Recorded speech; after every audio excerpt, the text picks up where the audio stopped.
ان کی کتاب میں وحید الزماں کے تذکرہ میں یہ لکھا ہوا ہے کہ اہل حدیث علماء نے ان سے پرزور بیداری کا اعلان کیا ہے۔ تحفہ حنفیہ میں یہ اعلان برات موجود ہے، 350 حنفی سوالات کے جوابات میں یہ اعلان برات موجود ہے۔ اب جس شخص نے خیر و برکت والا یا دنائی والا کام کیا ہے، وہ کام کرنے والا کوئی بھی ہو، رسول اللہ صلی اللہ علیہ وسلم نے فرمایا ہے حکمت و دنائی مومن کی گم شدہ چیز ہے، تو وہ اس کو قبول کرتا ہے، جہاں پر پائے وہی اس کا حقدار ہے۔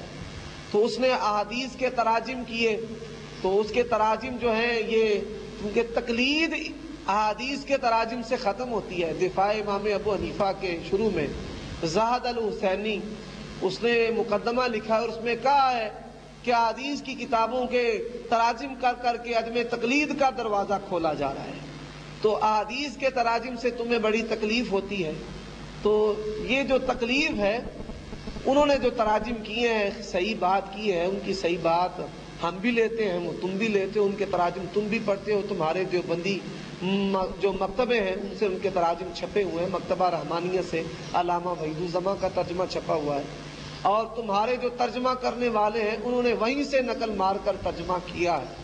تو جب تمہارا ترجمہ بھی وہی سے ہے، تمہاری آمدن بھی وہی سے ہے، اور تمہارے مکتبے بھی اسی ترجمہ کو چھپوائیں، تو جو ان کی صحیح بات ہے اس کو ہم لیتے ہیں، جو ان کی غلط بات ہے اس کو ہم قبول نہیں کرتے۔ غیر مقلد بھی ہمیں کہتے ہو، اور پھر یہ شخصیات بھی ہمارے کھاتے ڈالتے ہیں۔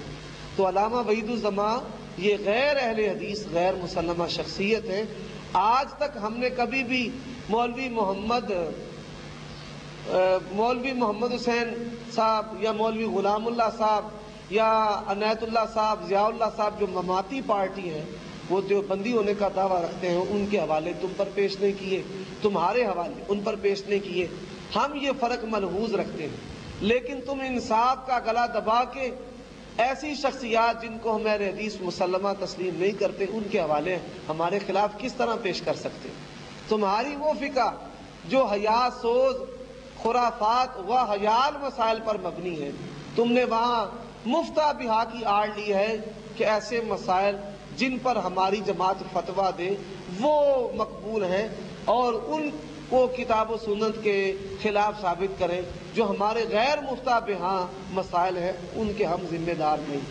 تو جو ہمارے غیر مفتہ بہا یا غیر مسلمہ شخصیات ہیں ان کو تم ہمارے خلاف کس طرح پیش کر سکتے ہو؟ اللہ تمہیں ہدایت نصیب فرمائے، اللہ اسلام پر زندہ رکھے اور خاتمہ بالایمان فرمائے۔ جزاکم اللہ خیر، وآخر دعوانا الحمدللہ۔